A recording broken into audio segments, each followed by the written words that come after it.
setiap rencanamu dan rancanganmu yang mulia. Dalam satu tubuh kami bersatu menjadi duta kerajaanmu. Ku ucapkan berkat atas Malaysia, biar kemuliaan Tuhan akan nyata.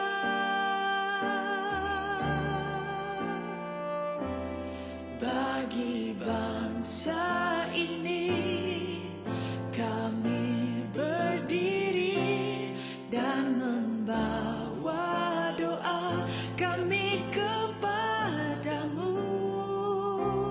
Sesuatu yang besar pasti terjadi dan mengubahkan negeri kami.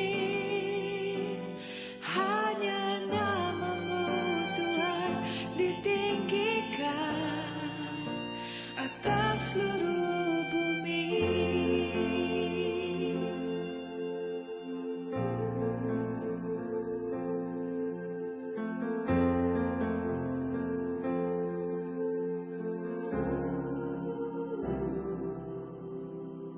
Kami rindu melihat Malaysia pulih dari semua kesukaran, hidup dalam jalan kebenaran-Mu, pancarkan terang kemuliaan-Mu. Ku ucapkan berkat atas Malaysia, biar kemuliaan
Merdeka!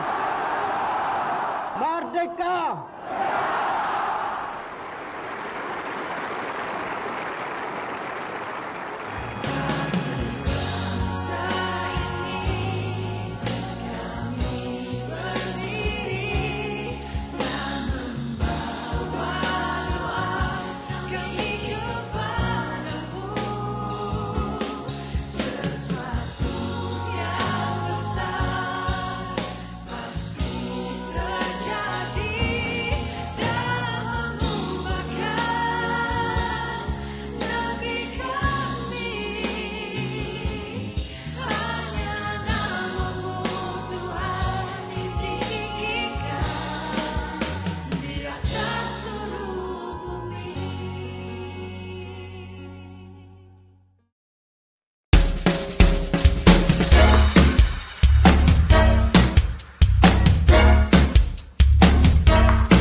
Good evening, dear viewers and listeners. AMEIA, in collaboration with Catholics at Home, welcomes you to yet another edition of a 7-week series on world religions. And today, our conversation will be on Hinduism with Muralidharan and Yaneswari. For those who are very enthusiastic about tonight's episode, get your hot drink ready by your side. But those who are not so, a glass of warm water will do. Okay? Without any delay, I call upon Father Clarence, our moderator for this evening, to get the show going. Father Clarence. Hi, Father Xavier. Good evening to you. Evening, Father. How are you? Good, great. So how have these conversations been going? I mean, you are the ecclesiastical assistant for AMEIA. Do you think that you are achieving at least some targets that you have set, some objectives you have set? Yes, sure. It has been very delightful to hear, and in fact, from the first day, first episode till now, very forthcoming the response from people, and some people, or rather some viewers who are not even not from Catholic background, from other faiths, have also responded well, and they have given me good feedback. Some have called me, and I'm really very happy. And even from our Catholics themselves, there are many enthusiastic souls who are watching, and probably they are also following the rest of the series. So I'm very pleased, Father Clarence, for this feedback that has come from people. Yeah. And I Now, think, sorry. No, I've been looking at some of the comments that people have been putting.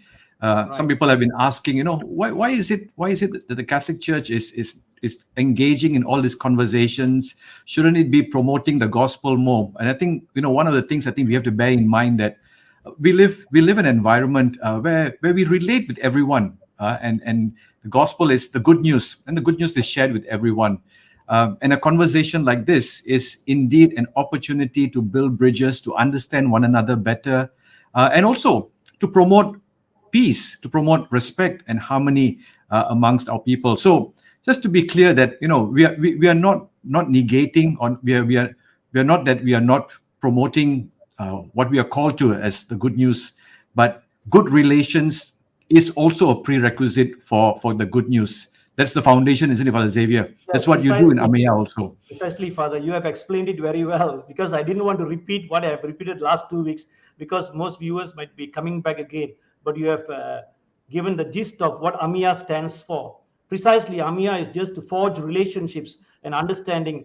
And I tell our Catholics also, one of the reasons why we're having this program is to get to know the other in a more cordial way. And one of the best things to do that is precisely to understand what the faith holds in their respective religions, and that's how it is. And the beautiful thing about this is we are having a conversation. It is not giving a teaching, and a conversation is something which is very cordial, where we are able to exchange views. And I think that is a good platform where we could go on this show.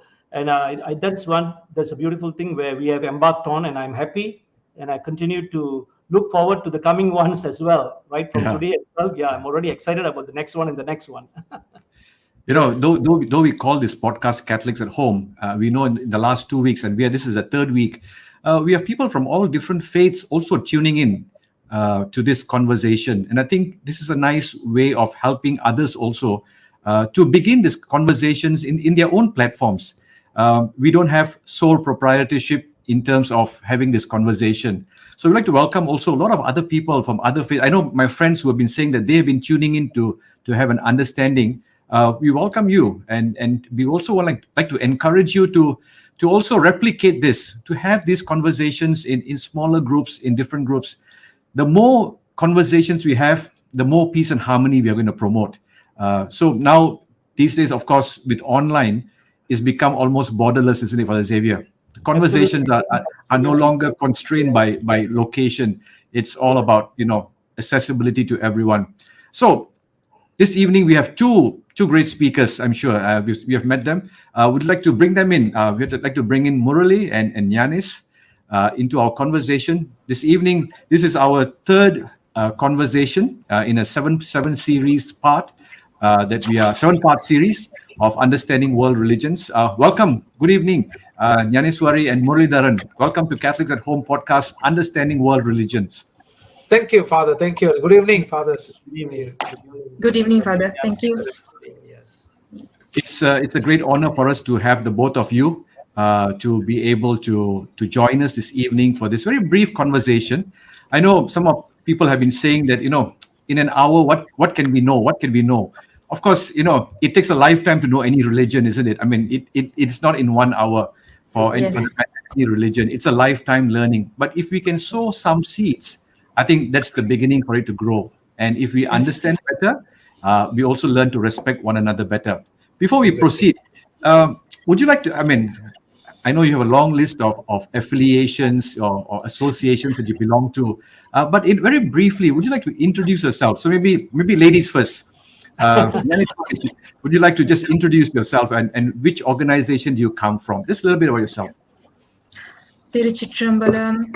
First of all, thank you for the great opportunity for us to present this about our Hinduism. Okay, myself, Nyaneshwari Selvakumar. I'm the head of our religious department in Malaysia Hindu Sangam Banting Local Council. Thank you. Welcome, Nyaneshwari. Murali? Thank you, Father. My name is Muralidharan Paramaswa. I'm the head of religious bureau for Malaysia Hindu Sangam for Selangor State. And also, I'm the chairman of the Malaysia Hindu Sangam Kajang Local Council. So it looks like we have the right people in the right place to have the right conversation. Both of you are involved in MHS. I used to be involved in MCC BHST. I have some friends also in MHS. Greetings to them if they are listening to us also. Sure. When we talk about different religions, of course, one of the first things that we often ask is that, what are the basic tenets? What are the basic principles of faith or religion? Maybe Murali, you would like to start us with that. What are some of the basic beliefs of Hinduism that is universal, worldwide? Anywhere you go, you will see quite similar things. Yeah. Thank you, Father, for the question. Richard Trambalam. So, Father, if you notice Hinduism, as we know that Hinduism, it is not an organized religion. We don't call it as an organized religion, and has no single or systematic approach to teaching its value system. Nor do Hindus have a simple set of rules to follow, like we have like other local, regional, in the community, driven practices influence the interpretation and practices, beliefs throughout the Hindu world. You have a different interpretation. But yet, we have some common beliefs.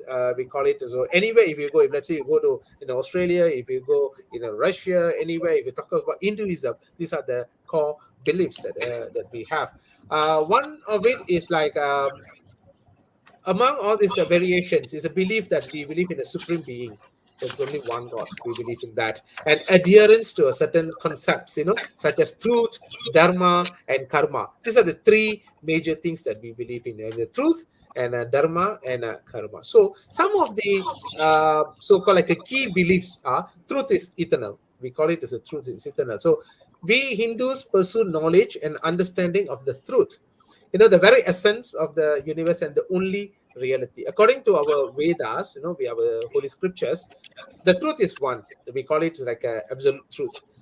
Truth is one, but the wise express it in a variety of ways. That is what is written in our Veda, the Rig Veda, we call it. And then, of course, we have the concept of Brahman. Brahman is truth and reality, we call it. So Hindus believe in Brahman. As I said, is only one. God is one. So Brahman is the one true God who is formless. We believe that is formless, limitless, and all inclusive and eternal. And Brahman is not an abstract concept, but it is a real entity that encompasses everything. So that's what we believe. So it's like seen and unseen, and in the universe. And the other is the Vedas. We have our Vedas. So we believe that Vedas are the ultimate authority for Hinduism. So the Vedas are the Hindu scriptures that contains revelations that received by ancient saints and sages. Hindus believe that the Vedas are without beginning. There is no beginning, and without the end. So when everything else in the universe is destroyed at the end of the cycle of time, that what we believe, the Vedas remain.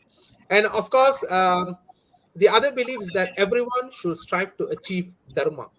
Dharma is the what is right and what is wrong. So we believe that we Hindus should be doing only the right things, not things right.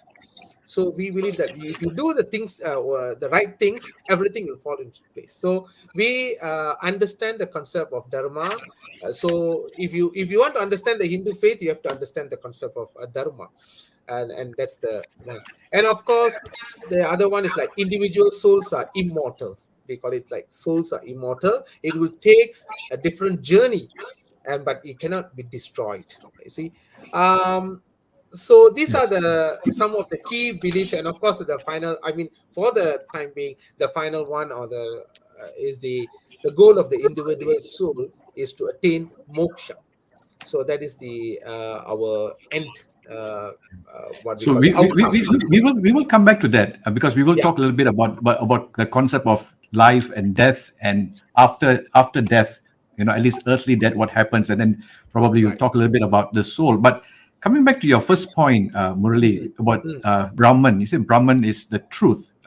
Okay, firstly, you must excuse my ignorance if I use the wrong terminology, with No worries. no malice, no disrespect to anyone.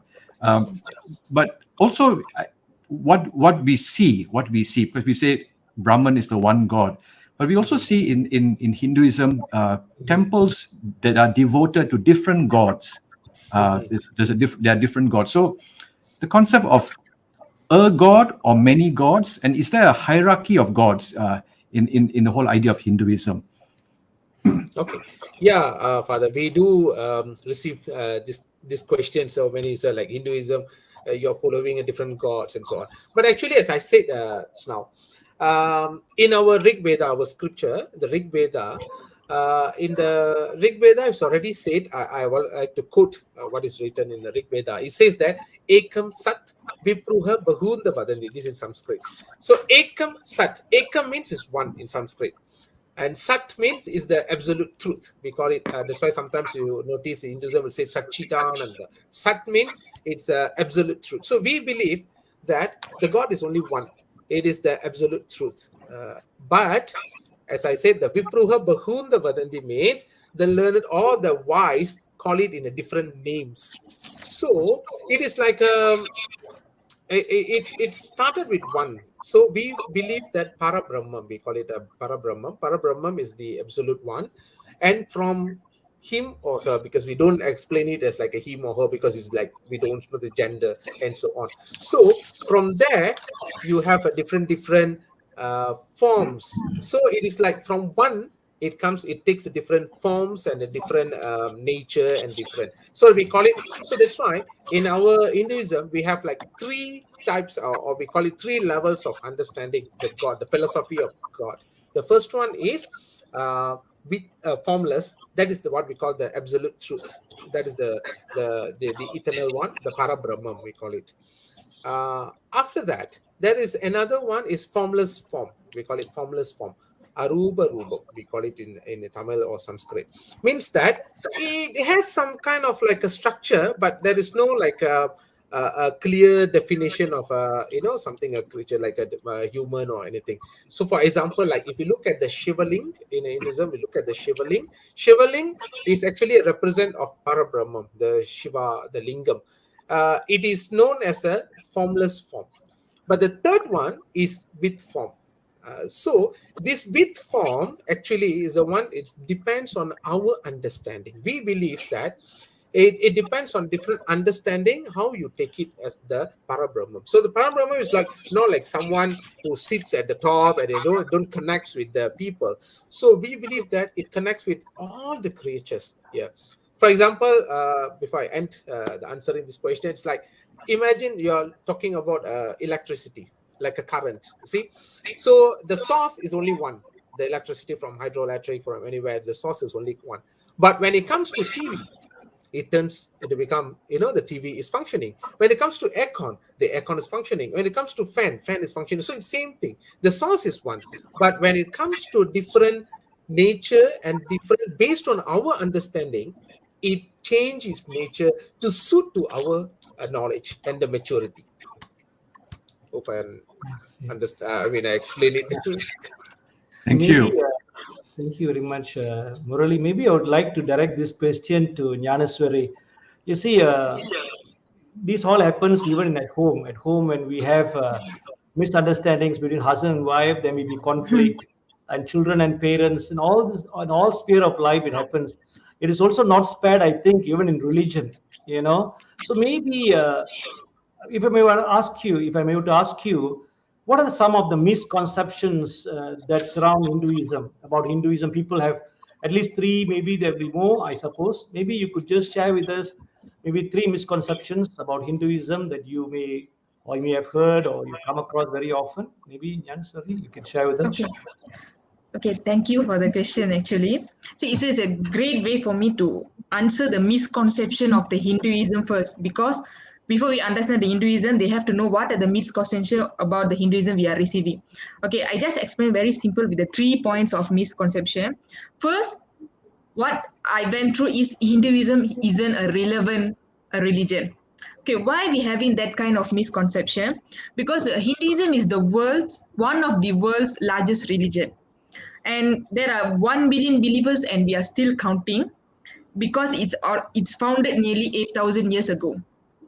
So I feel like the whole idea in as though the Christian believe that Hindus stole that idea, the story of Lord Krishna came before that of Chris concept of eternal truth that before that Murli explained, through the accounts of divinity were first recorded by Hindus.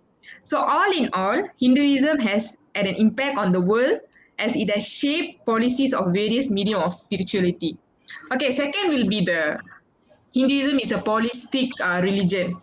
Okay, actually it's not. It's a rumor that Hindus worship 330 millions of gods, or maybe more than that, but it's simply not true. Maybe there are a lot of devas, spiritual beings. It's believed that God can come in many different manifestation, and that God exists in all form of life and in the universe, only one universe, as before this Murli and X explained. Third one will be Hinduism endorsed the caste system. It means that way back when a group of rich and upper caste priests decided to make a social hierarchy system, maybe in those days, not now. It's not a rule, but it's kind of understanding. So these are the main misconception about Hinduism that maybe I heard and I went through. Thank you, Jnanaswari. Thank you for that Beautiful summarized summary. You have summarized it in few minutes. You have summarized the whole thing. Yeah. In fact, around surrounding this is also the concept, the understanding of rites, ritual, and practices. Maybe when you spoke about so many deities and devas, and like you mentioned, so many millions of them. So people have so many ways of approaching God, and that's why there are a lot of rites, rituals, and practices. And morally, maybe you could share with us what every Hindu is expected to participate in. The main way of participation, because there are so many ways of participation. But what are the thrust of your participation? Example, worship in the temple and fasting, etc. Those things are there. Maybe you could share with us on that, morally. Yeah, Father. If we look at it, the Hindus simply, there is no, as I just now explained, there is no like one standard set of rules that everybody has to follow this, because Hindus believe that the experience, the God or the religion is a very personal, and it differs from one to another. That is how we experience when we recorded our the stories of our saints and sages. It's all different. The God comes in a different form to to um, nature you, to make you mature, and then to bring together with Him. But the thing is, there are some fundamental things that we Hindus have to follow. For example, I say that we call it this as a samskaras in a Sanskrit term. So we call it samskaras. Samskaras means it's a duties or some rituals that you have to follow. So we actually have 40 duties or 40 principles or 40 samskaras, 40. But among the 40, so one, you have to actually follow all these 40, but to a certain extent, there are the major 16 samskaras that you have to follow throughout your life. And these 16 samskaras are being like arranged according to the different phases of your life.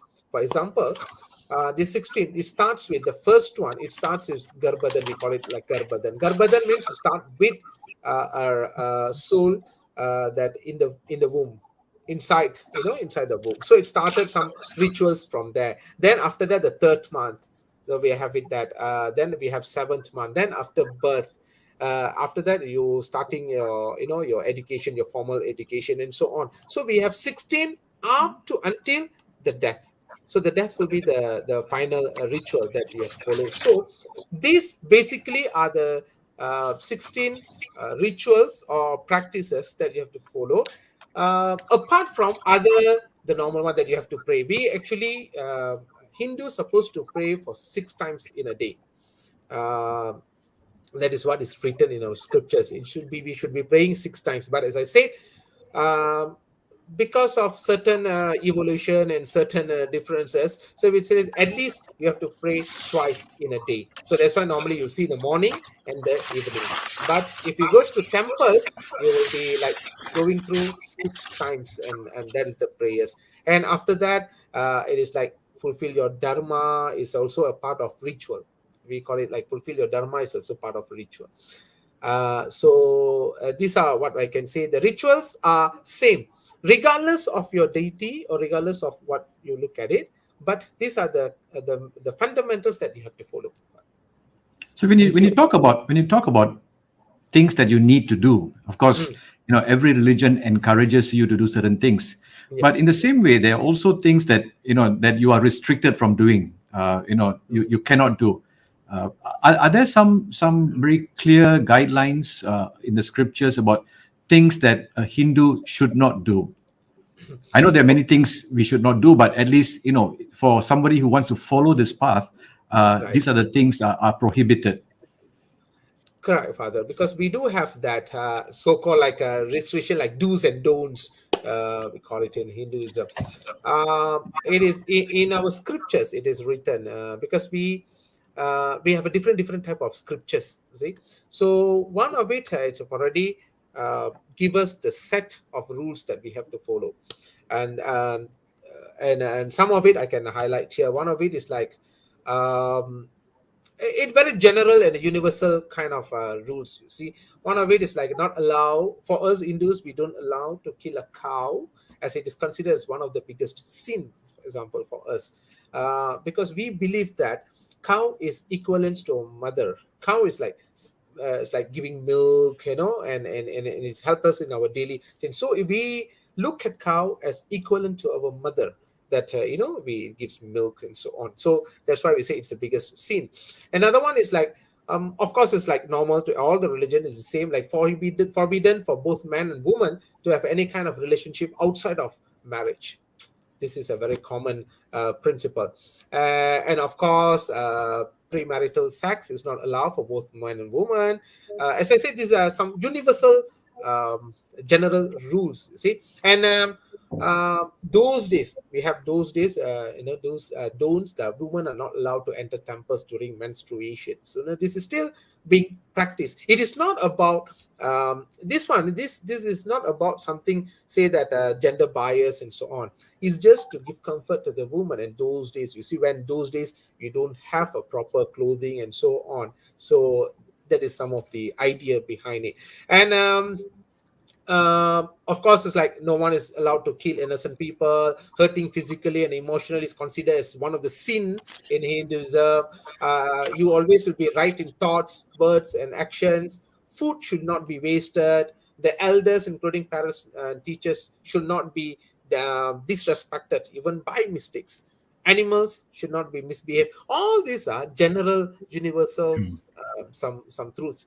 Why? Because we believe that in everything, even including the animals and everything, the Brahman is there. Because, as I said, the absolute truth is only one. So when the Supreme Being is only one, everything else comes from the Supreme Being. So it is like I take part of it and I created an animal. I take part of it, I created humans. It is like that. So everything comes from the Supreme Being. So if you are hurting something or somebody, means that you are actually hurting the Creator. So that is the general idea, the restrictions, Father. Yeah, I'm just going to connect it a little bit about what you said about how the Brahman is existent in everything. Does that also kind of restrict in terms of what people can eat? Of course, we all know that the cow is a sacred animal, and Hindus do not participate in that. But about other animals, is there some kind of restriction? Is that seen in a different light in terms of food restrictions? Yes, I know Father. like some of my friends are purely vegetarian, and some of them are not purely vegetarian. Some are very strict. They don't take a lot of things even. So is there some kind of a difference in terms of the way people practice their faith, especially with regard to food? Yes, Father. When it comes to fruits, as I said, that generally, all the Hindus are required to be a vegetarian. Means that because, as I said, we believe in ahimsa. We call it ahimsa. It's non-killing. That means that you don't kill. So when you're talking about, let's say, even a chicken, if I want to talk about chicken, is also killing an animal. So we believe that we don't have a rights to, kill an animal the created by the Creator. But over the years, things change, and it depends. As I said, it depends on a personal, Individual, yeah. individuality. But generally, the vegetarianism is because it's nothing. It's more about the concept rather than it's about the requirement. Because the concept is that when you are a vegetarian, because you are required to be vegetarian, because normally when we eat meat and so on, we believe that the characters or the so-called like you will intend to become like one of it, because the nature will adopt to you. Sure. And we believe that when you, let's say, you eat this kind of things, then you won't be having that self-control. Because for Hindus, we believe that you have to control all of your emotions. We call it all the emotions, emotions and yourself and everything. You have to be in a very disciplined way in order to attain moksha. That's why we see some of our saints, our sages, even now, if you look at them, there will be only tapas, the meditated level. So they will only meditate and they don't eat, they don't take water, anything, because they believe that even that will influence the character of themselves. So that's why they prefer to be vegetarian rather than in this thing. But as I said, it's very personal thing, because we have Sure. stories, our saints who have actually, like, for example, we have the story of Kannappa Nayanar, we call it. This man actually served pork meat to Shiva.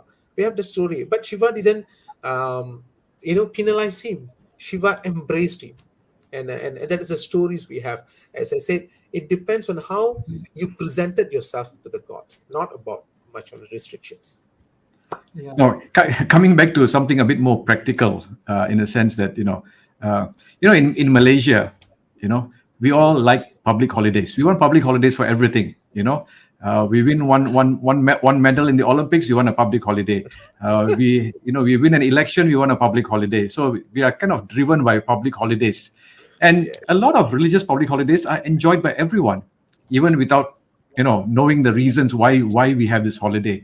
I just want to get to help us understand that there are two main holidays, at least for the Hindus. One is Deepavali, the other one is Thaipusam. Okay.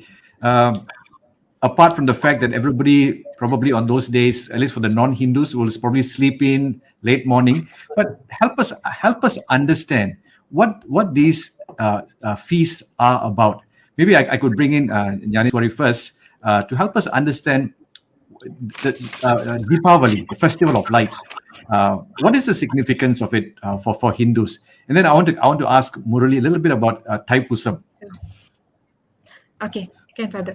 Okay, actually, as Father told just now, Diwali is a festival of lights.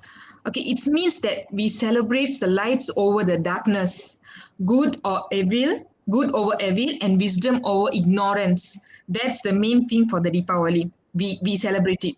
So many tales are associated with the festival of lights, which is celebrated between mid-October and mid-November.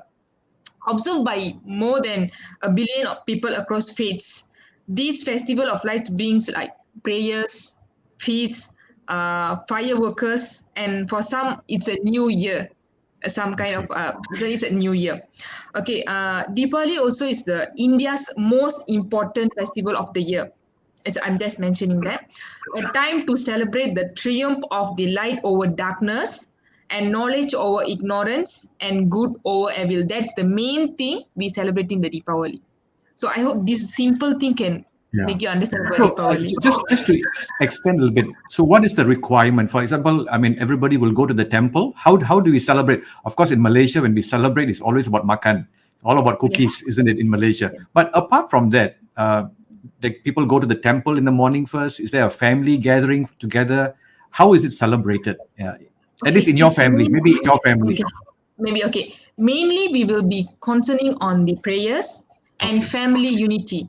So where the unity, maybe like we will be in studies for in maybe different countries. We'll be working abroad. So the Deepavali brings everyone gathered together. So they will take leave maybe 1 week ago. So we will gather, clean the house together. We do the cooking at the house. As a father told, early morning we'll go to the temple. We do our prayers in the house. Also, we'll do the prayers. We'll do the prayers in the house, and we go to the temple. After that, we will have as usual the feast. And the main thing, we will be having sweets. The famous food will be murku, as a father knows. Hopefully, okay. So sweets and also all kind of favorite foods that, especially our old people, like maybe our grandparents, our mother. So they will preparing the favorite foods for the children. So that will be the main thing will be the togetherness for the family members. Yeah. No, I think it's important for people to know, because we don't want to associate any celebration with just food, because the thing, if Murukku is there, then it's Deepavali. But now it's so universal. Every other religion also Yes. they celebrate their feast. They have Murukku, they have Achi Murukku, they have all kinds of Indian delicacies. So Malaysia, we are quite muhiba already when it comes to. So there's nothing so unique in the sense that only once you will have. Everybody has. Murali, if I may come to you a little bit. Yes, Father. Thaipusam, now that is a big celebration also here in Malaysia. Especially, a lot of people go to Batu Caves. Help us understand a little bit about Thaipusam, because what we see is that, of course, the sacrifices that people make. I see people who do body piercing, people who do processions barefooted, carrying milk, and different things. Help us understand the feast and the concept of penance in the celebration of Thaipusam. Okay. Thaipusam, Father, is a combination of the name and the month. Thai. Thai is a month in our calendar, our Hindu calendar. Thai, and then the name of the star of the day, because every day we believe that there is a star. When we talk about that, so the star on the day is the name Pusam. So when you combine Thaipusa means is the name of the star plus the name of the star on the day of the day. So that is what we call Thaipusa, and this particular star is at the highest point during the festival. So particularly, it will be at the highest during the festival, and the festival commemorates the occasion. This is like we call it a Puranam. Purana means it's like stories, the tales, the spiritual tales, spiritual stories. Is that the occasion when goddess Parvati, we have this goddess Parvati. Goddess Parvati gave Murugan because Thaipusam is associated with the Lord Murugan. So when goddess Parvati gave Murugan the veil, we call it the veil, the spear, that the one that our Lord Murugan is holding, the spear, so he could vanquish the evil demon, Surabatman. So he was like fighting an Asura, he was like fighting a Rakshasa, Surabatman and his brothers. So, but he couldn't kill him at the point. So that is where the Shakti, we call it the Parvati, she comes with all the energy. She put it in under one spear and presented to Lord Murugan. That is the occasion that we're celebrating Thaipusam. But actually, the philosophy behind it is actually is that you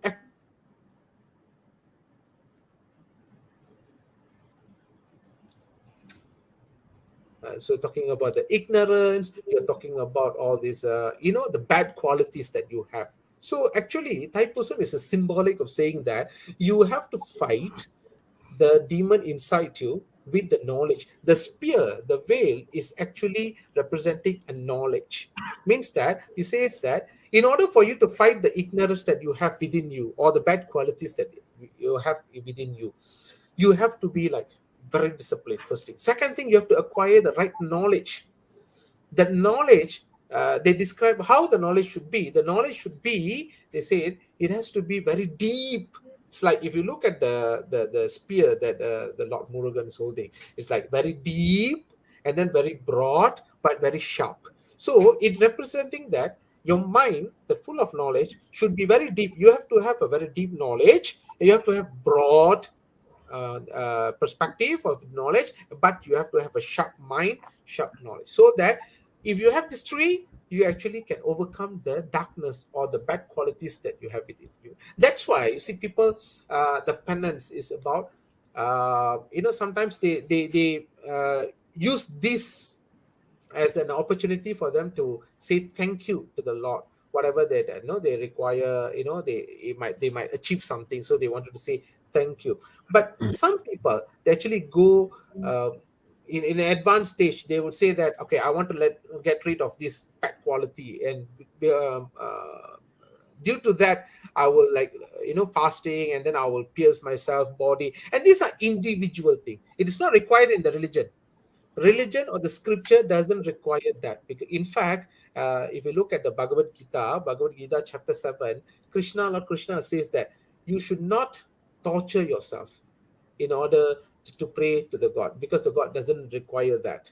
It's just that the love that is required, that is written in Bhagavad Gita.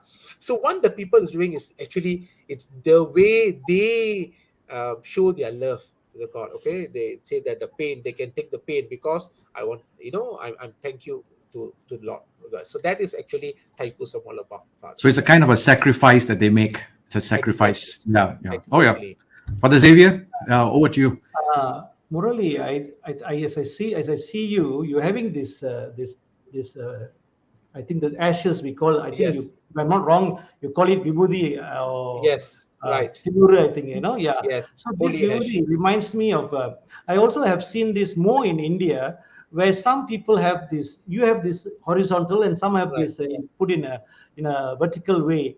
So this, and I was made to understand this is still, there are some followers of Shaivite followers, Shiva's follower of Shiva. There are other followers of Vishnu.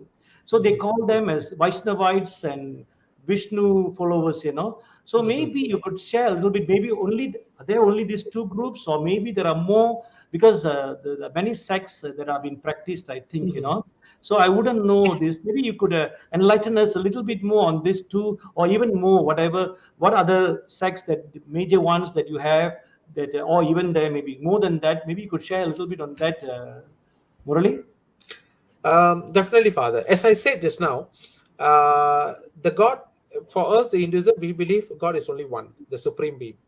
And it's all manifested, that's how they call it, like Egan and Egan. Egan means is one in Tamil. Egan means is one, and Egan means it takes different forms. So means that it doesn't take different. It is not a different entity.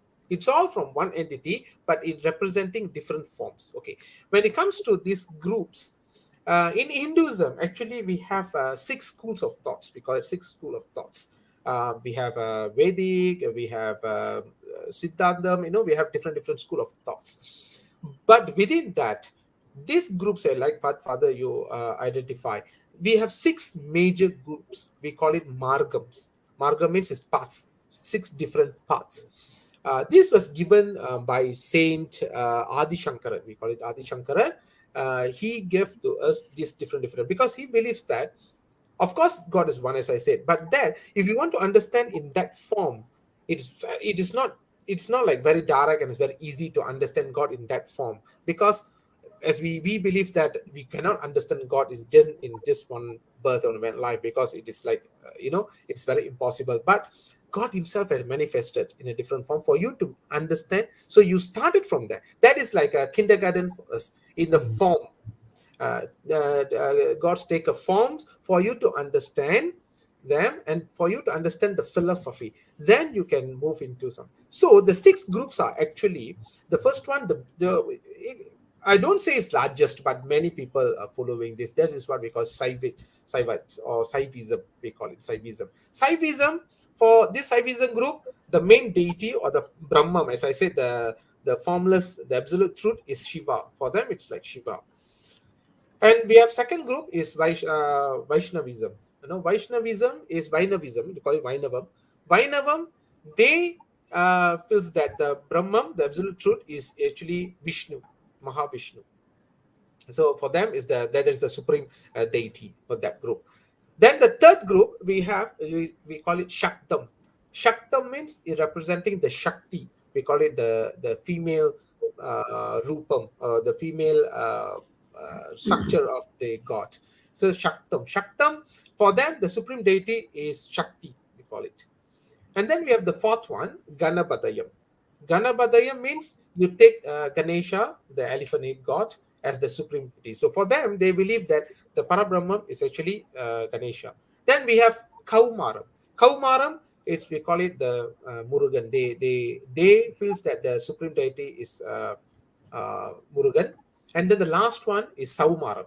Saumaram, it's representing the sun. So some of them, they believe that sun is actually the supreme deity, because it's like formless and so kind of thing, So these six are the major group of we call it the sects within the Hinduism. If I may ask you, Murali, in Malaysia, the followers of which group are the dominant group? Is there one in Malaysia? I mean, to help us understand. The largest one. Yeah. Sorry, Father. Or is it a mixture? Yeah. Yes, mixture. Yeah. Okay.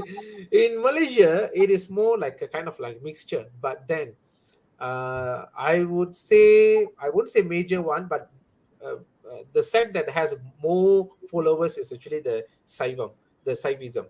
Okay. So Saivism is like a prominent one among the others. But the common understanding is that everything comes from one supreme being. Sure. So it's just that they believe that the supreme being is in this form, the Shiva form and the Vishnu form, and they're not wrong, because see, as I said, it could be in that form, because the gods comes. It depends on your maturity, your understanding, your love. That's all for that. Yanaswari, I would ask you, today the world the world is so much revolutionized, and women are in the forefront in every sphere of life, and in corporate sector, and everyone, women are fighting for more rights and all these, and that is in the world as it were. And I think it is also in the sphere of religion. I mean, in Hinduism, how do you? It's best to ask you this about women's role. Women's role in from the perspective of Hinduism, how women are viewed as a role taken in the family and in society. Could you share a little bit on that? How are they viewed by Hinduism and at large? Yeah. Okay, sure, Father, because I have to be proud to explain about this question. Okay, traditionally in Hinduism, women is the purest soul. And a woman's role has been seen as supporting family life, including Yeah, playing I'm an getting a bit important jealous role. now. Now, is Murali going to refute that? Are you going to fight back, or he's going to say, or he's going to keep quiet? He's going to agree with you. I Okay. have to keep quiet. Okay, so playing an important role in the religious activities of the family, especially. So that said, all women have different roles because of their Varna Sharma Dharma, meaning which is their duties depending on the stage of life they are at. So the Vedas hold human in a high esteem and address them as a Dharma Patini, one who promotes and preserves the rightful conduct of life. So traditionally in Hinduism, a woman's role has been seen as a supporting family life, including playing an important role in the religious activity of the family. So other than that, uh, I think the role of Hindu women in the family has changed greatly over the time due to many factors, including globalization and the impact of Western cultures as well. So, in many modern Hindu communities, is accepted by many that men and women has equal worth. So, a Hindu woman might choose to pursue a career and be the person who earns the most money in the household. So importantly, who are mothers have always been highly respected and seen as having great worth in Hinduism. So that said, all women have different roles because of their Varna Sharma Dharma, which is their duties depending on the stages of life they are at. Yeah. So Yeah. over the time, many Hindu women have stepped forward to promote the rights of women, and many charities have worked hard to raise awareness and promotes the well-being, inclusion, and rights of the women. So one of the example I would like to tell in Bhagavad Gita, Lord Krishna pointed out to his disciple Arjuna that women are as worthy and as capable as men of achieving liberation. So that's That's the really very interesting point that you have brought out. I always see in movies, especially in Tamil or Indian movies, women, seem to be taking a back seat, and the man, seem to be the macho, the male one who is riding the horse in front, And is this what you have just shared is so beautiful? But in reality, how is it being practiced? Is that happening in the Hindu circle of people among Indians, or is it still some struggle going on? Or maybe you just share a little bit, at least in Malaysia, how do you feel? Your own okay. experience, a little bit, yeah? So again, I have to be proud because maybe I can give myself as an example. So I'm married. I'm having a baby girl, 2 years old. So I'm here to present about the Hinduism. So one of this is the good example that my husband is supporting me. So he doesn't dominate me. No, you have to be a housewife, be a mother for your children. No, he guide me. No, you go ahead. So that's the one of the good example I can give you, Father. Excellent. Thank you. Other Clarence. I think when we talk about the roles of men and women in society, I often say, we always talk about equal rights, but very rarely do we talk about how one gender complements the other gender. Of course, we all have our strengths, whatever gender you are, isn't it? So, I mean, yeah, some, I mean, I don't want to stereotype here. I mean, we all have different talents. We all have different gifts. But I think in society, everyone has a particular role to play. and that's what makes society. It's like a jigsaw puzzle, isn't it?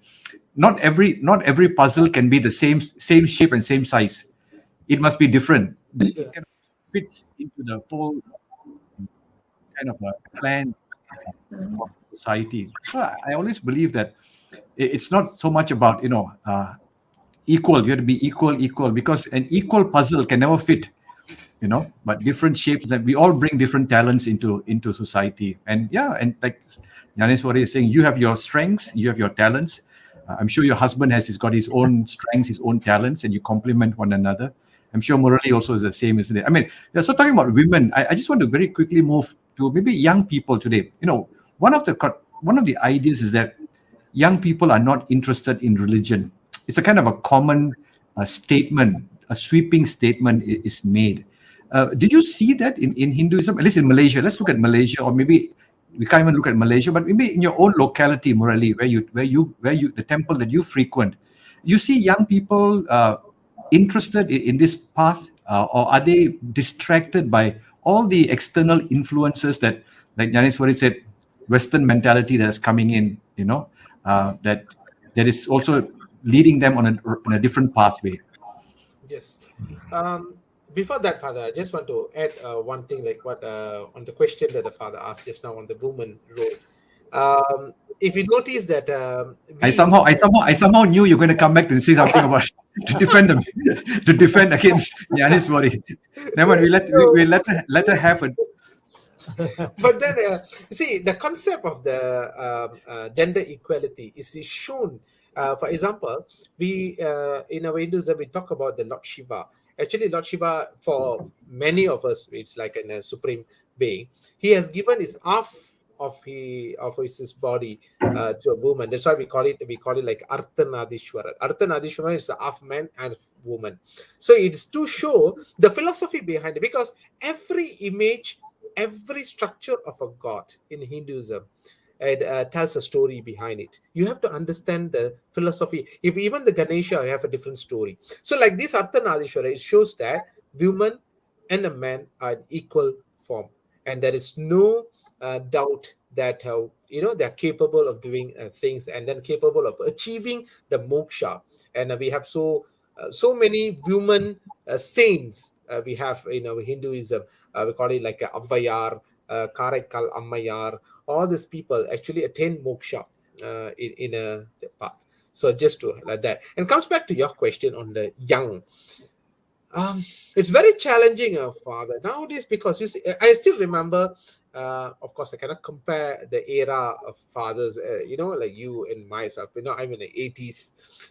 At that time, we still believe that our parents will be telling us, "Hey, it's already like 7 o'clock. You have to go and take your bath, and then perform your prayers." And then we will be, we'll just go take bath, and then come back and do the prayers. And then sometimes they say, "Hey, today is Friday, so you have to go to temple." So we'll just obliged, we will go. We don't ask questions at that time.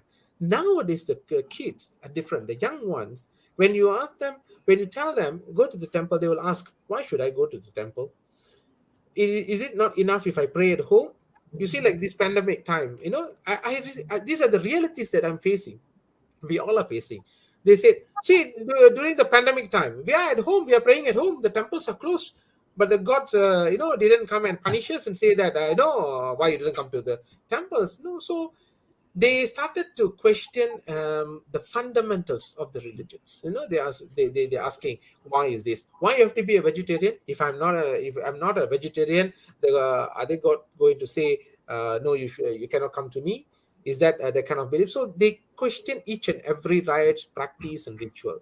So one, we believe that if you give a proper explanation, and the explanation must be logical. So now you are taking a religion in a very logical path. Because those days, yes, we can tell, "Oh, you see the story, the tales, the Skanda Purana or the Bhagavad Gita, I've said this, Mahabharata, I've said this," and we will be like, "Oh, yeah, we will question." But now, no.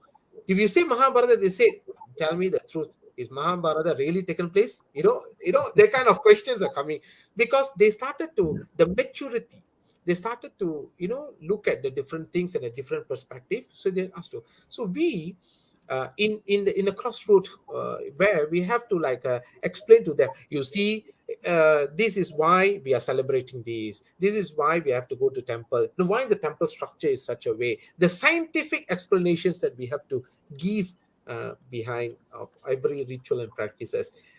If you cannot give that, the youngs are taking a step back. They feels that no lah, it's not logic, I don't want to follow this, they go into that mode.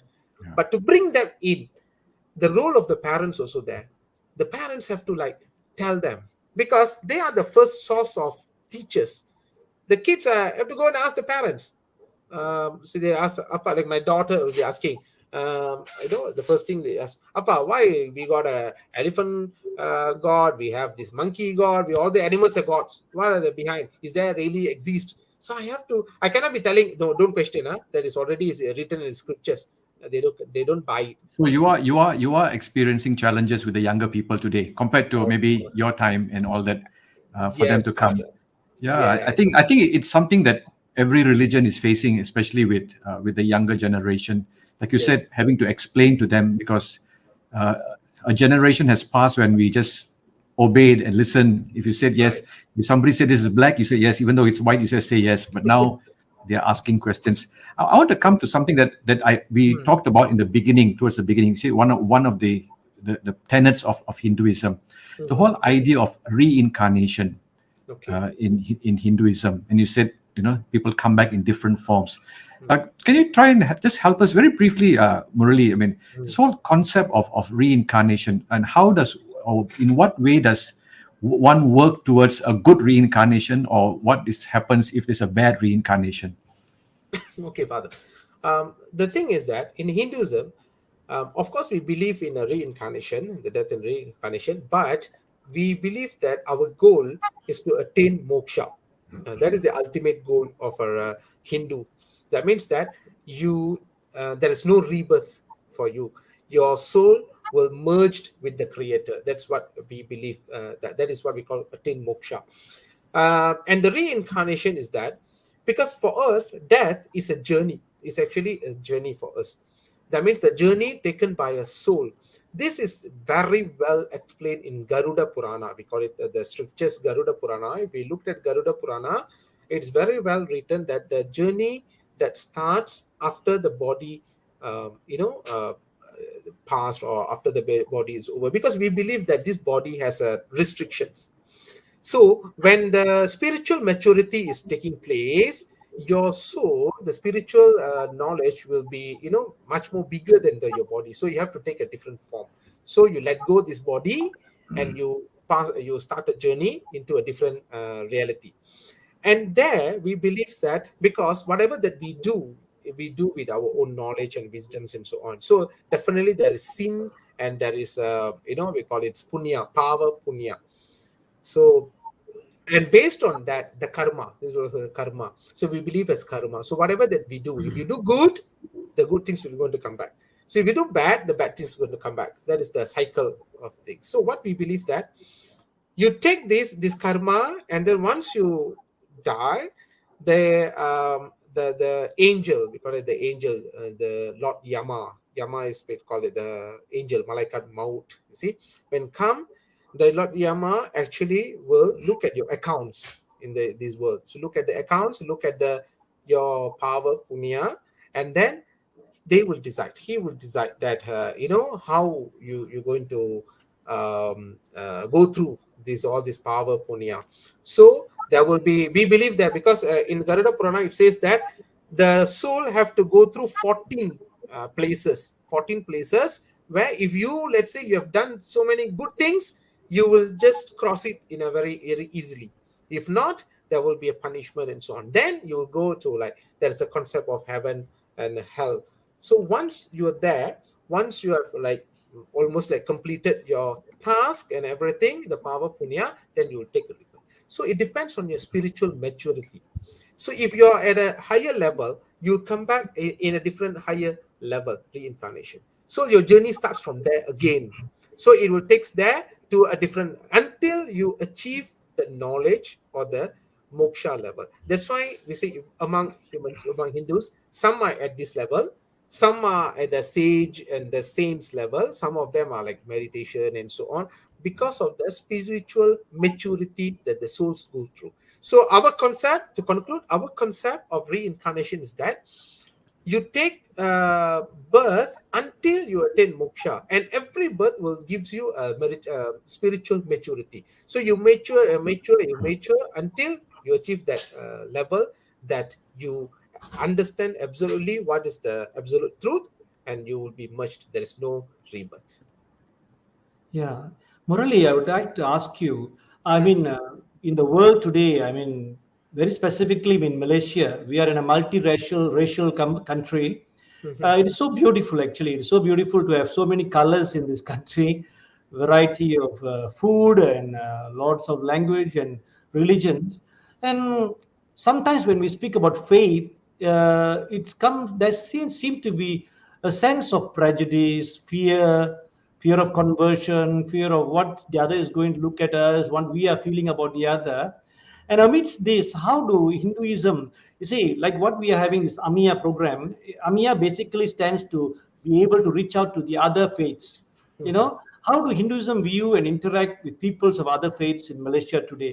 Do they have this uh, avenue towards that, or what are do they have reservations? And how are you all seeing this as a possibility of enhancing greater relationship? Maybe you could share morally on this a little bit. Yeah. Yes, Father. Shortly, Hinduism actually, we believe that living, there is a purpose for everybody to come in this world, even though you have a different faith. That's why I would like to quote a word, or say, or prayer that said by this Thiru Navukarasar or Thiruஞான Sambandar, all these saints. They have said that தென்னாடுடைய சிவனே போற்றி எண்ணாற்றவருக்கும் இறைவா போற்றி. That means they're trying to say is that தென்னாடுடைய means is the South India. It says that the God in front of me is actually Shiva, so I'm praying to the Shiva. But he says, trying to say, the people around the world is praying to one God. So that's what he said. தென்னாடுடைய சிவனே போற்றி எண்ணாற்றவருக்கும் இறைவா போற்றி means, we salute or we pray to the God, the ultimate creator. So that means it's like general for everybody. From that time itself, we already started to propagate, or we started to interact with people, because at that time, when these saints, as I said, this Tirumular, Thiruஞான Sambandar, all these 63 nine Mars and all these people were there. The major religion at that time was the Jainism, and then this is Buddhism at that time. Even some of the saints, actually they were in the Jainism first, then they come to the Hinduism, the kind of stories that we have at this current time.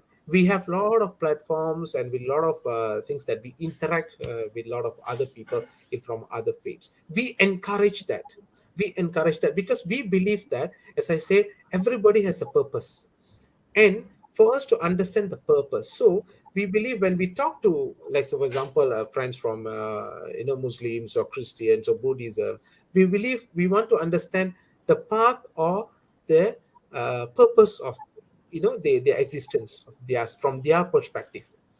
And we encourage that. We actually encourage people. That's why we have a lot of dialogues. We are doing this lot of dialogues. Even the temples visits, we go and visit other temples and so on, because to um, promote the interfaith, the discussions and the interfaith understandings.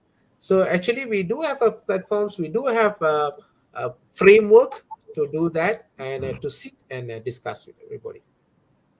Wonderful, wonderful. Just to add, sorry, Father, just to add one thing only last, I like to say, we believe in these things. We says that even though we have different rivers, it all goes to the one sea. So, and there is no difference between the sea. This sea, it's not merging with this sea. No, there is no like that. So, even though we have different parts, we are actually merging into one. So that is, we believe, the Hinduism believes that. Now we have been speaking for now over 70 minutes already, and there is no way we can cover every possible angle of a particular religion. I'm sure both Nyaneswari and Murali, you have plenty to. I think that the most difficult part is to what to say and what not to say, isn't it, in a conversation like this? Because you have so much to say, you have so much to share. This is like a part of your life, and you are, we do apologize that we are having to cut corners a little bit, but I think what is important in this whole conversation is to help people to go and find out more. There are lots of questions people are asking. And of course, in a forum like this for an hour, Father Xavier, there's no way we can explain everything. But hopefully, this would kind of give people a little bit of encouragement to go and look for a friend, a Hindu friend, and ask more questions. Try and get to know somebody. Try to go and have a conversation with somebody. Now online, cannot do tetare or cannot do mama anymore. So online is always available. But before we go, just some questions, very simple, maybe requiring very short answers only. Just take some questions to engage with our viewers. I just want to take this one with Augustine. Maybe Nyaneswari, you can help us talking about Deepavali. In Deepavali, the question is like, is there a concept of asking for forgiveness?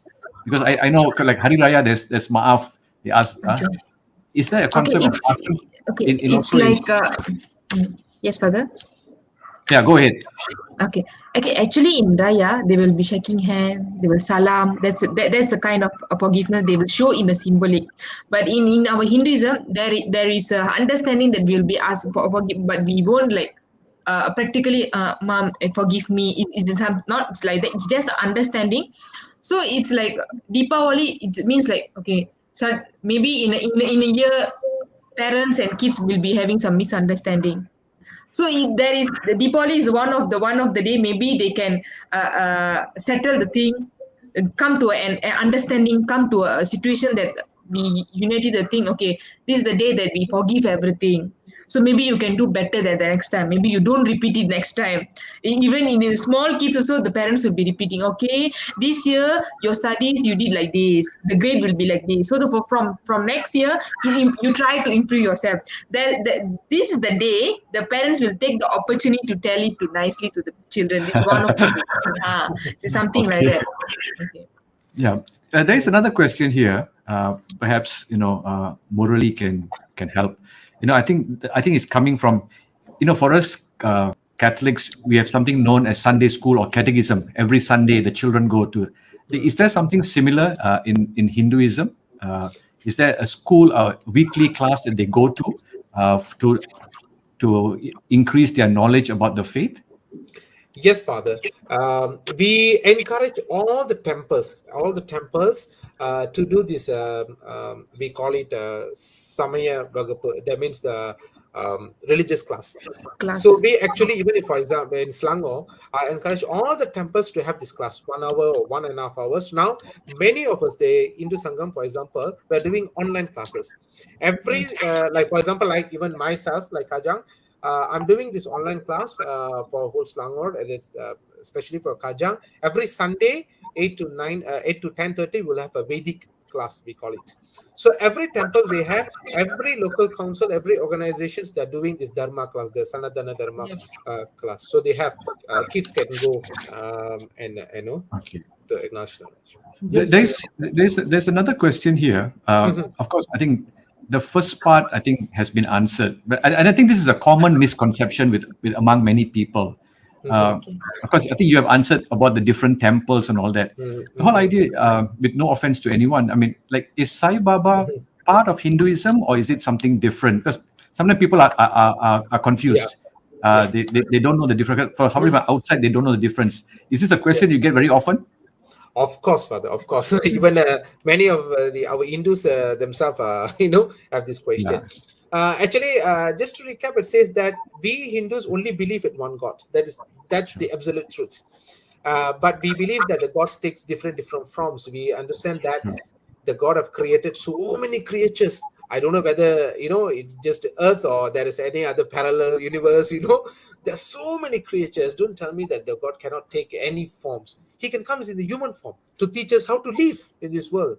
That is how we take the human form. So, like, for example, Krishna taking the 10th avatar to show. But And for we also believe that there, as I said, the saints and the sages and these gurus, we call it, there are gurus that will come at a different time, just to reiterate the teaching of the God. For example, they to tell them, okay, now see the people you are now doing, now you are going in a different path. Please come back to the right path. To show you the right path, you need the teacher. That means the guru.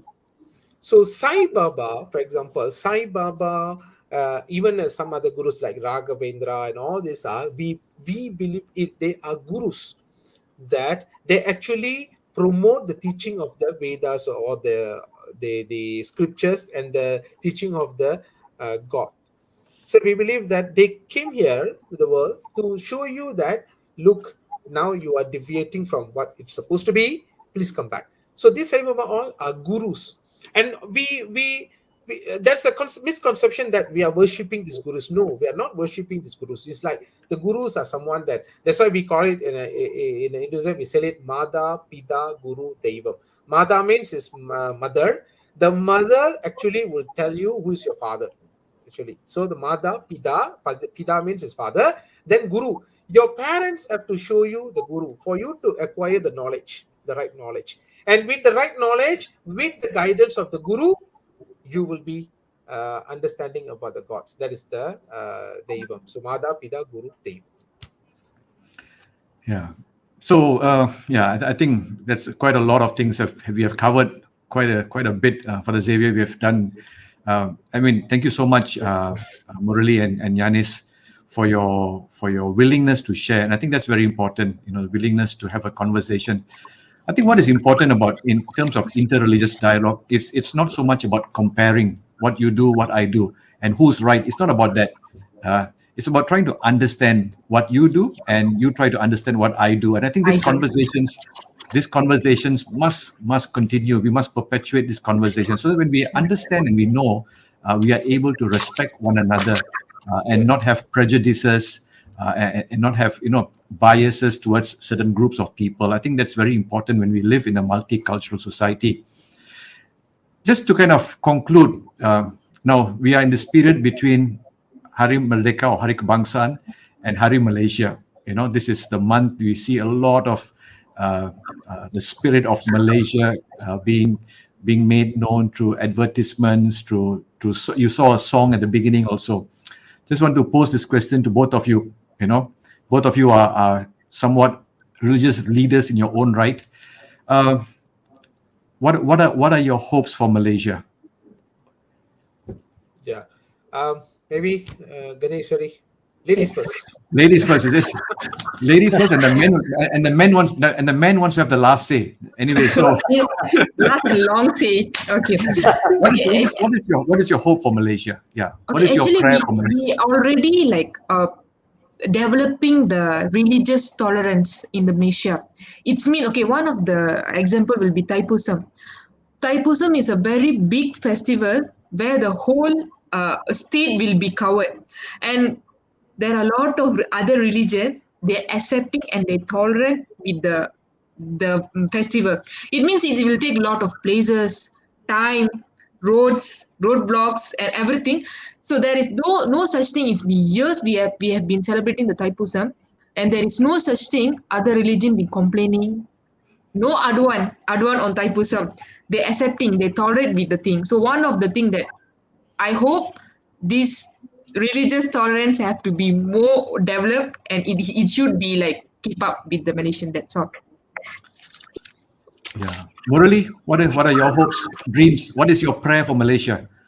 Yeah, a very simple and straightforward, that we are living in a multi-religious country, and that is the strength that we have. So my hope is that each of us, everyone, has to promote the understanding between the religions, because this is the fundamental. We comes together, we are fundamental, we are different faith of people. So we have to bridge the gap, like what we are doing right now. We are bridging the gap without sacrificing our own fundamental understanding or the knowledge or the rights. See, by doing this, we are not asking people to follow this faith and that faith. No, that is a different, that is an individual one. But what we are actually in terms of when it comes to country, we are trying to promote this so that the people will have a more understanding about each other, and they like kind of like juggle the sensitivity of every religion. See, because we all have a different purpose, and we are in that journey, but don't mix it and don't uh, put it like one and another, and then say that uh, I would, yeah, to put it in a simple way, say that don't kachao the harmony that we have lah. Yeah. Yeah. I think that Murali, is our strength, isn't it? The harmony that we have shared, the peace Yes, that is really our strength. That is really our foundation of Malaysia, exactly. unity. And I think that's what marks us out. Now, before I hand you over back to Father Xavier, just to thank both of you. But before I just want to Yaneswari was talking about religious tolerance, and I always cannot resist the temptation of saying maybe we need to change that word. Change the word to religious respect. You know why? Respect. Okay. Because tolerance means that I disagree or I don't like it, but I will tolerate you. It's kind of a negative connotation. So Okay.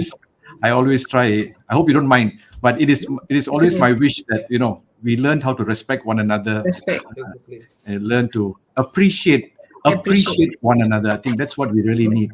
And I think this whole forum is about appreciating your neighbor's faith, appreciating your friends. Because I think Father Xavier and I, we talked in the first show, we went to a same school, both of us in the same school, we were in the same taman, we played football together, and all our friends were all different religions. And we were one big happy football family. Family. Yeah, I think that's what keeps it. Thank you very much, Murali. Thank you very much, Yaneswari, for taking time to be with us. Thank you, Father. Over to you, Father Xavier. thank you, Father Clarence, for the wonderful sharing that our two guest speakers had. When Father Clarence was sharing about games, football, I think football is not only football, all games.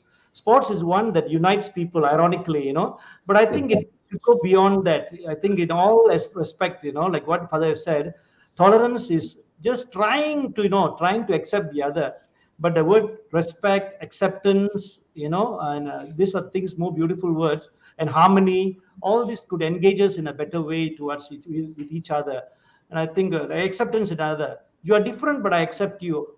You are different. I admire you in spite of your difference and my difference. You admire me. I admire you, and that'll be where the acceptance comes in also, and respect. Husband and wife are so different, but you respect each other, right? One eat. One may like nasi lemak, the other one may like rendang, and yet, or may like sambar or whatever, and yet you accept each other, and you end up not tolerating, accepting, and eating together. You see, so that's beautiful. Yeah, as we have just shared, both Yaneswari and Murali and Father Clarence, maybe the hope that you mentioned, which Father has raised, maybe we could do that at the end with a little prayer. Maybe both of you together with Father Clarence at the end could end up with a little prayer. And before that, I would just like to thank, on behalf of AMEIA, I would like to thank Catholics at home, and Alex is at the back end, who has been doing a good job for all of us. And not to forget my team from the Hindu team who were preparing all these questions, who were organizing and putting together: Angeline Lesser, Rita Wong, Teresa Uy, Henry Jacob, and Asir Badam. These are the team who are working at the back. And AMEIA, of course, and not to forget our great moderator, Father Clarence, for the evening. And very specially, I would like to thank Muralidharan Paramaswa and also Janeswari Selvakumar. I hope I pronounced your names correctly. Okay, wonderful to have had you on show tonight, and you have shared beautifully. As Father Clarence has said, the time is not enough. People may have more questions. Probably we'll have another segment coming on later on, if people are asking for it. And we thank you. We really wish you well, and to all our Hindu friends who are watching here, and to all others, our Catholics and everybody else who have been watching, we congratulate you. We don't thank you because you are watching us. I don't know, you've been having your coffee or warm water, as I said earlier.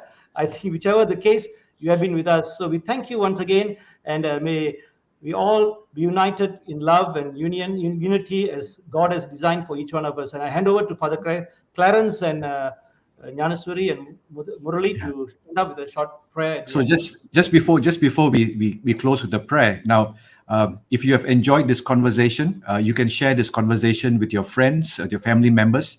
You can go to our Facebook, Catholics at Home, or YouTube, Catholics at Home. This recording will be up there already after this live show. Do share it with others, your friends. Send them the link. Don't forget to subscribe also. It's very important to subscribe. You know why? If you go to YouTube, the bell sign, you must press the bell sign, because we have different programs coming up throughout the year, and you'll be notified. That's the advantage of pressing the subscribe button, that when we post a new program, like this Friday, we are having one session. Next Saturday, we are having session. Tuesday, we have another podcast conversation. So you'll be reminded. So don't forget to press that like or subscribe or follow us on Facebook too, and share this conversation to as many people as possible, both locally and internationally, because we must spread this good news that Malaysia has something to offer, that we can sit together and we can talk together. And that is what makes Malaysia unique and beautiful. And so before we go, Next week we have another session with another interesting theme, another 2 guest speakers for that. So come on next week also. Next Tuesday, 8 p.m. Make the date with us. Murali, Father, would you like to? Yes, sorry, Father. Sure. We are taking this opportunity to say thank you to both of you and the AMEIA for organizing this wonderful conversation. This is something that we needed at this point of time. And really thank you on behalf of Malaysia Hindu Sangam.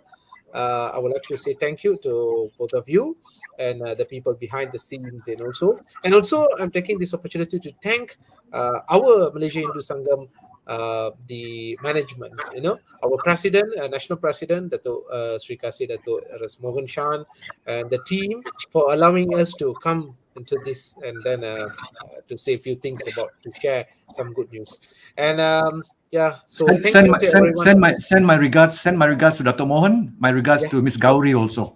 We've been working together in MCC BHST. Definitely. I'll say thank you. And also, I'll want to say thank you to our state chairman, state chairman of Mr. Muniandi, because allowing us to go for this event. And I thank you, Ganeshwari. Maybe one of you would like to say a prayer just to conclude, and then we will say a prayer also. Anyone? A short prayer for the country and for harmony. Right. Okay. So we do have this small prayer. We're saying that. It says that. உலகெல்லாம் உணர்ந்து ஓதுக்கரியவன் நிலவுலாம் அழகில் சோதியம் அப்பளத்தாடுவான் மலர் சிலம்படி வாழ்த்தி வணங்குவாம். தென்னாடுடைய சிவனே போற்றி, எந்நாற்றவர்க்கும் இறைவா போற்றி. So dear Lord, we thank you for this conversation. We thank you for this opportunity to come together. Bless our country, Malaysia. Bless all its citizens, that we may always live in harmony and in peace, to learn how to appreciate and to respect one another. Lord, we ask you to bless the work that we do, and may this good news be shared with all, and that we may be able to bring peace in the world. We pray all this in Jesus' name. Amen. Amen. Thank you, everyone, and see you soon. Bye. Good night. Thank you. Good night. Take care. Bye-bye. Bye. Bye.